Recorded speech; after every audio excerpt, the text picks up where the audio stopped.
Hey everyone, welcome to another episode of Shake Sales. I'm your host, Maggie Blume, the sales evangelist at Mailshake. And today we are speaking with Andy Paul. Andy is the author of Sell Without Selling Out, host of the Sales Enablement Podcast, advisor, consultant at andypaul.com, and founder of At the Sales House. So super excited to talk with you today, Andy. Thank you so much for being here. Do you mind taking some time to introduce yourself? Maggie, thank you for having me. You did it. In one breath. One breath. I started my career in sales, carried a bag, worked with a number of startups, growing sales teams, started my own company about 23 years ago to sort of take some of the same things I'd been doing working for smaller companies, which was really focused around how do you help small companies sell really big deals. Have done that off and on for, 23 years, and then found time to write 3 books and record 1,200 podcast episodes in the meantime. So, enjoy working with companies and individual sellers, coaching them, and then just recently introduced a brand new group coaching program called Selling School, which is helping sellers learn how to really dramatically improve their win rates by using the principles I talk about in my book, Sell Without Selling Out. Amazing. Lots of cool things going on. And I didn't know that was a new project you were doing. So group selling. Group coaching we're really targeting, AEs, generally those that have had some experience out in the field. But so far in the first 2 cohorts, we have people ranging, actually a couple newbies, but also people with 20 plus years worth of experience. And they're experiencing some very good results as a result of going through the program, which is, we just find in general, I found in general that sellers, sales managers, sales leaders, CEOs just aren't as focused enough on win rate, which to me is the single most important metric for a seller. What percentage of your qualified opportunities are you winning? And because that is the buyer's vote on the experience they had working with you during their buying process. And unfortunately, there's a book came out last year with research that showed that the average win rate, B2B sales, this was for deals, contract value 100K and higher, which is pretty small these days. Yeah. 17%. What? Yeah, average. And we know in the SaaS world that the win rate in general hovers around 20, 21, 22% for most companies in that, maybe mid-20s. But it's not much better. And so this is very problematic, and it's a problem we're trying to fix. Yeah, absolutely. And I like that you put, it sounds very obvious, like what is a seller's main goal? It's to generate new business and win deals.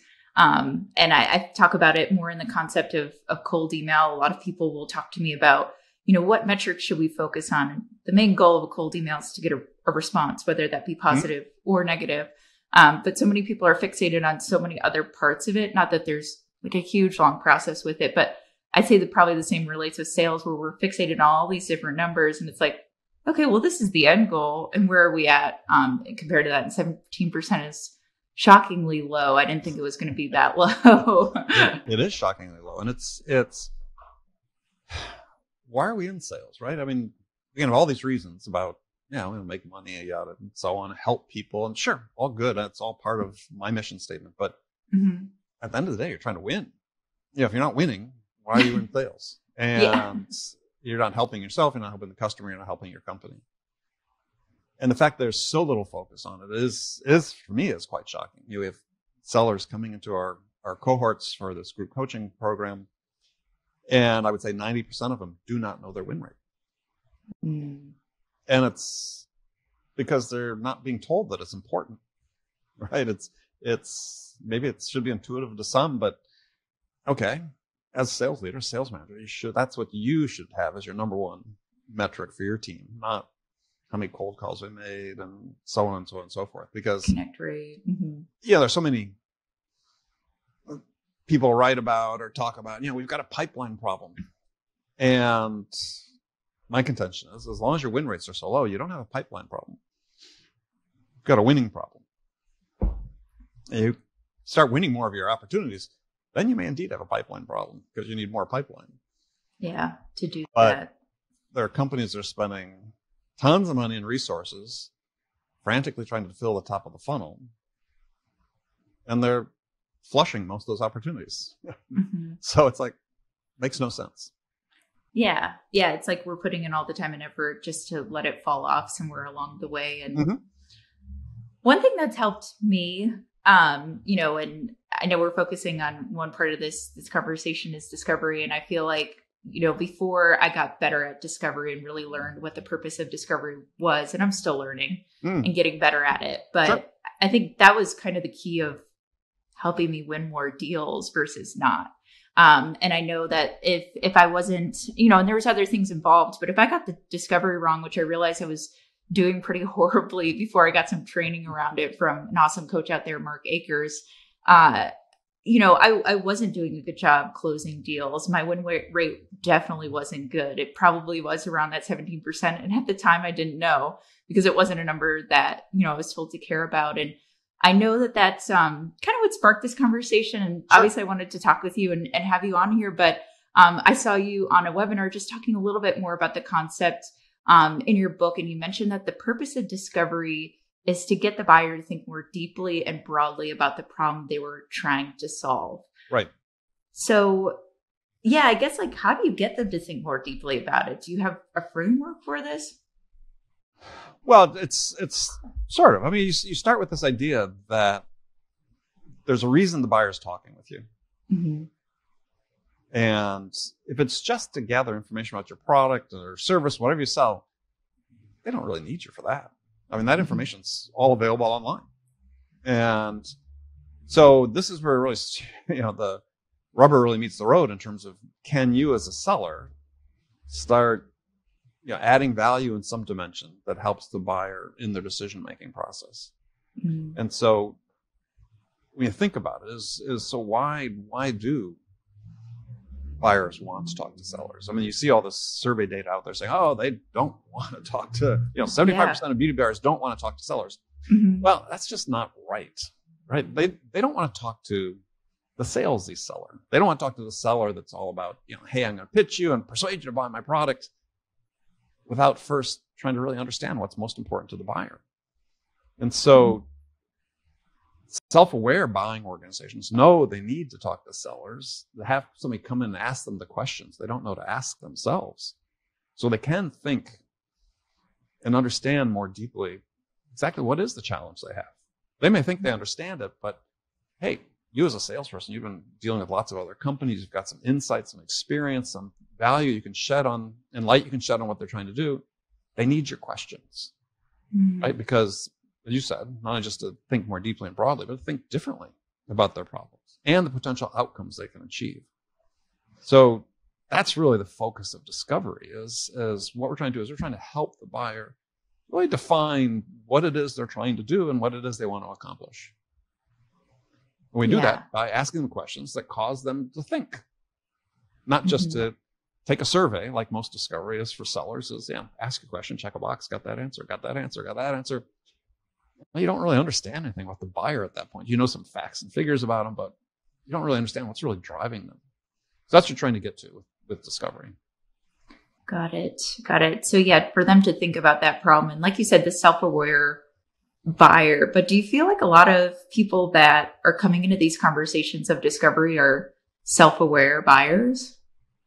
Well, yeah, more than you think, right? Because so there's this idea that sociologists, this theory concept, actually, I think it's been proven out, of what's called weak ties and strong ties, that exist between people. And so your buyers, they all exist within an organization and they all talk to each other and they all know what the sociologists call, and they study this, they have developed strong ties with each other. People that develop strong ties all know the same information. So sociologists call it, they know redundant information. Mm-hmm. So they don't know what they don't know. Okay. So they need to be able to talk to somebody with whom they have weak ties, like a salesperson, who can come in and ask them the questions they don't know to ask themselves. And again, prod them, cause them to think differently, think more broadly, more deeply, again, about the product, problems, the pain points, whatever we want to call it, and the outcomes they can achieve. And I find most organizations that I've worked with over the years, they know that, right? They just don't be subjected to the stereotypical salesperson coming in and showing up and throwing up and pitching them and trying to persuade them to go down a path without first investing the time to really try to understand the buyer and the things that are really driving them. So as I talk about in my book, Sell Without Selling Out, our primary function when we're doing discovery is to really uncover what I call the most important thing, the one thing that's most important to the buyer, that's really driving the decision. And in my experience over many, many decades of doing this, there's always one thing. There's always one thing that's more important than all the others. And you need to understand what that is. And if you know that, if you can uncover it, if you do more than just, like I said, the drive-by interrogation discovery that constitutes discovery for many sellers, and we give a framework for doing it in the book, is you have that, once you have that understanding, then the buyer feels heard, the buyer feels understood, the buyer feels valued. The way you work with them changes as a result. The way they experience you changes as a result of that. Yeah. And like you said, it's, these buyers aren't wanting someone to show up and throw up like you talked about. And just like in the title of your book, Sell Without Selling Out. And I've heard you talk about sellers should be focused on selling in. Yes. And is that what you were kind of alluding to? Like, what do you mean behind that? Yeah. So you have a choice as a seller. You can sell out, be a sellout, which is you're going to put your own interests and what you want ahead of those of the buyer. And that is, as the stereotypical salesy salesperson. The alternative is what I call selling in. And it's built around these 4 pillars, like human attributes we all possess: connection, curiosity, understanding, generosity, to, again, help the buyer more fully understand what it is they're trying to accomplish, what they can accomplish, understand the things that are most important to them, and then help them get that, right? We're there to help. And yeah, it's being buyer-centric. And this is, when you look at the data that exists, and there's not a ton of data about this, been some multiple studies. I've seen some more recent research that a firm has shared with me where they've interviewed large numbers of buyers, 1,000, 2,000 buyers, about their experiences making purchase decisions and the factors that drove their purchase decisions. And this one firm that I know is based out of Australia has done this work, summarized, and this was interviews they did with buyers across the world, summarized their findings after thousands of interviews into 9 reasons why you win big deals and 9 reasons why you lose big deals. None of the reasons had to do with the product. Yeah. Win or lose. None of the products had to do with or reasons had to do with the functionality or the price. Actually, the one mention of price was the price was too cheap. Now that was too expensive. It's all about their experience with the seller. So you as the human seller, and this point that I've obviously made in the book and have made for years, you're the difference, not your product, not the company you work for. I have so much experience with selling, mission critical systems for working for a small startup competing against the multi-billion-dollar tech companies and winning. Had nothing to do with, we should never have won some of those businesses. It was just about the size of the business. Yeah. So it's you as a seller. You're the difference.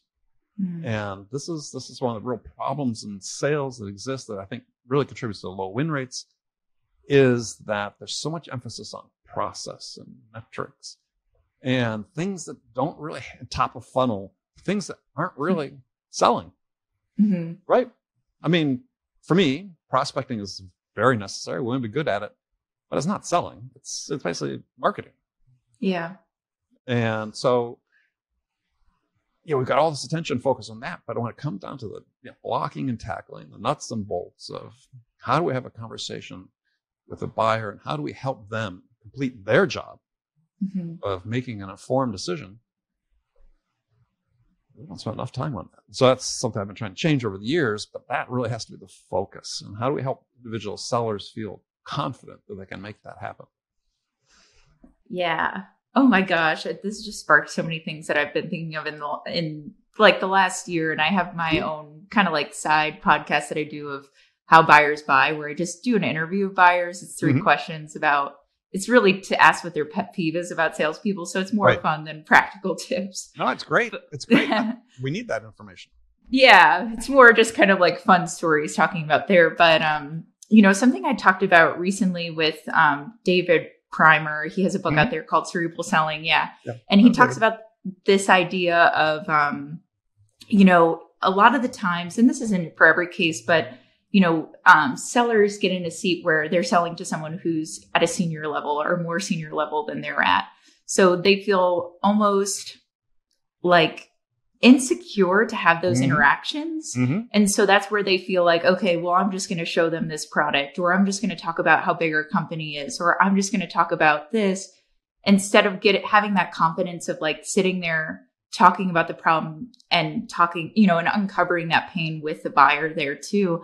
And I think it kind of alludes to what you were talking about as well. It's like, it all comes down to you and how you can uncover that as well. But I just thought it was interesting because something I heard recently. Yeah, no, I mean, I like David's book, and I think that's spot on. One things that we teach in the book, and we teach in the group coaching sessions, when you have mastered these basic human attributes, the ability to connect with someone, to build some credibility and trust.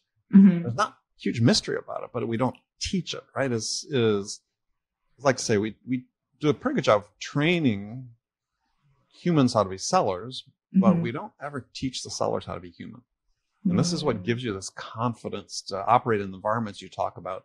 And I look back in my own career, fresh off college, selling to CEOs of construction companies. That was my patch, construction industry. I was 21. I looked 16, knew nothing about business to speak of, right? And yet I found that if I went in and just let my curiosity go, right? Just because I was curious. I wanted to learn about business. I wanted to learn what was driving these people, what drove them to build these companies, and what they wanted to do next, and how we might potentially play a role in that. That if I showed up authentically, authentically interested, ask questions, that they would almost give me as much time as I wanted. I'm like, well, why were they doing that? Why was I getting this time with these CEOs and these successful entrepreneurs? It's because someone showed up, was interested in them. Right? And that was incredibly powerful. And for me, it was like, oh, okay. It's one of these epiphany moments early on. It's like, okay, this works, right? Even though I may be being told, hey, stop asking so many questions by, a boss or somebody, which never happened, but it does happen, is because there's sort of general research that published last year that, people who are curious are considered to be disruptive, right? I posted something on LinkedIn a week or so ago about curiosity, and a few people go, oh, you either have it or you don't, which is just not true. We all are born with the same amount of curiosity. It just doesn't get drummed out of us. How many times as a kid growing up, you get a parent or a teacher say, enough with the questions, just do what you're told. Yeah. Well, that's a lesson people learn. Stop asking questions. I guess I didn't hear that enough because I just showed up curious. But what bred in me, to your point you're making about people feeling insecure in that environment, is when you have the ability to connect with someone on a human level, when you have the ability to let your curiosity, give free rein to your curiosity, when you're taking that to a level of understanding and making people feel through your questions that you do understand them, you do hear them, you do value that you're respecting the things that are important to them. And that's really what understanding is really about. We're giving value to the things that are important to somebody else. And then, as I write my book, the fourth one is generosity, which people oftentimes associate with selling. But I think your job as a seller is to listen to your buyers, which that's a very generous thing to do. To understand the things that are most important to them that they want to accomplish, that's a generous thing. And then help them get that. That's also an act of generosity. And so if you just master these four, I said, attributes that we all possess anyway, but we go into the book in detail about how to, enhance them. You're going to create this experience for the buyer where they look at it and say, well, I want to give this person more time. I want to give Maggie more time because just dealing with Maggie is different than these other people. And you'll end up winning a higher fraction of your opportunities. You still have to be trained on, the product and, things that are important that you can, so you have context to everything you're doing, but you just need to spend more time. Sellers need to spend more time focused on how do they differentiate themselves in the eyes of the buyer. And it's not by knowing more facts. It's about being able to ask questions that cause the buyer to think. Yeah, absolutely. That's incredible. And I really like the point you brought up about, as we grow up and maybe we're told not to be so curious or ask questions. And I've heard this argument before in sales too, is like, how can we be this buyer centric, but still have a process that we stick to? And I know it's, to your point, it's funny now thinking about like people making that argument, but it's like, what do you think about someone saying a statement like that? Well, they do. Mm-hmm. Somehow there's this idea associated with it that these 4 pillars talk about are somehow sort of, soft skills. And it's like, no, these are hard skills. And when you master them, you're able to confidently go into any situation and navigate your way through it. Mm-hmm. And, the question is, how do you succeed without them? Mm-hmm. And I think this is a question for many people to sort of ask, because they say, oh, it's all about our process, right? We succeed because we've got this finely tuned process. Or you go on the internet and you see these SaaS sales consultants that map out these intricate, buying touch point processes and so on. Mm-hmm. And I marvel because companies are paying these people lots of money. Yeah. Yet the companies have these incredibly low win rates. It's like, well, you're really just focused on the wrong thing, right? It's not that you want every person in your organization to sell the exact same way. There is a process. You're going to learn through experience dealing with your buyers what works. Mm-hmm. But I would argue that if you're a sales manager and you're really, think your process is what's really driving things, and your win rate is below 50%, it's not the process. The process is flawed, right? And I see so many sales managers want to have their people just hew to this process. It's like, no, give your people some freedom to experiment, because you're more likely to succeed if you enable your people to become the best version of themselves in the sales context. That was always my goal as managers is, we have a process, we have a framework we want people to sell within. Absolutely. But within that, I want to enable my people. I want to develop my people to become the best version of themselves. Mm-hmm. And so if I had 10 salespeople on my sales team, there were 10 unique ways of selling. And that's okay. Yeah. That's desired. But suddenly it's become like anathema to many sales managers. Like, oh no, I can't have these variances on how people approach things. That makes me nervous. Everybody needs to be the same. And people just aren't. And so one of the biggest, category of comments I've received from people having read my book over the last year was, oh, you gave me permission to be myself. And unfortunately, that's kind of sad when you hear that, because it's like, being you is what's going to help you succeed, not being like, John who sits next to you, or maybe formerly sat next to you, but maybe will again someday. Yeah. But, this next person on your sales team that everybody holds up as sort of this ideal standard, like, you can't copy John. You might be able to, try certain things that John does and blend them into your own way of selling. But at the end of the day, you got to find your own path. And it's not going to be identical to anybody else's path. And we spend too much time trying to tell our sellers that they need to emulate other people rather than become the best version of themselves. Yeah. And that's where that confidence is going to come from as well when you're having those conversations. And let's say, just back to your story where you said you were 21, you looked like you were 16, but if you are given that ability to be yourself, and hopefully you have a manager that lets you do that instead of sticking to a rigorous process, that's what's going to help you be confident and become more curious, or at least what's helped me in the past in those conversations, because I know I can be myself. I can dig deeper. I can be curious. I don't have to ask these, 20 questions like a checkbox to go through it. So I think, that's powerful. But like you said, sad that, that people are giving you that feedback, because hopefully they could just be themselves at the end of the day.